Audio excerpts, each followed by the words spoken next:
According to the UN, there are over 153 million orphans worldwide today. I was really drawn to this population because in 2010, when my grandmother passed away, we went to India, and in Hinduism, it's important to celebrate someone's life, and it's important to make sure their legacy lives on. And one way that we wanted to honor and cherish my grandmother was to give back to an orphanage by spending the day feeding, playing with kids, and really being a part of nourishing and nurturing kids. And I was around 10 at the time, and this was a transformational experience for me because I've always struggled with identity issues. I've always been confused about whether to relate to my Indian culture or my South American culture.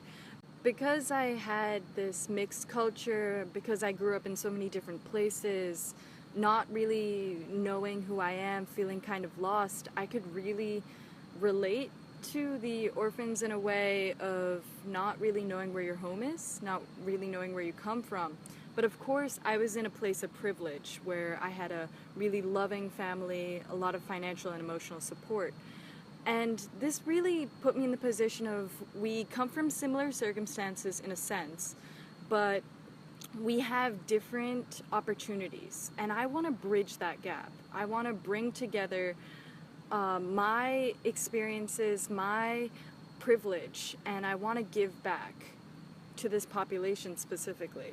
So my Youth Ambassador project is going to be working to create a creative school of the arts for orphans. I want to transform orphanages into educational centers that include room and board, include arts, maths, sciences, but I want it to be beyond the four walls of a classroom. I want it to be experiential and applicable to real life experiences.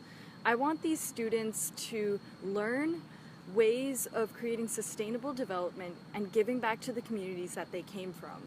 The first steps of my project is to reach out to more Chime In mentors and board members to get their guidance, get their ideas. I also want to start reaching out to donors, and I want to pick a community. I definitely want to do a project in India. India is my home country.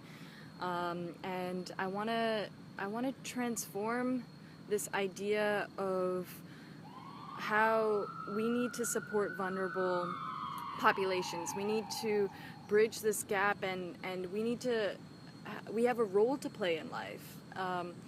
And I really think that by doing a project like this, we are giving children, the youth, who are the stepping stones and building blocks to greater development worldwide, giving them a voice. I really believe in empowering and supporting youth. This is a stand I'm taking. Join me in this movement to create sustainable, creative school of the arts for orphans.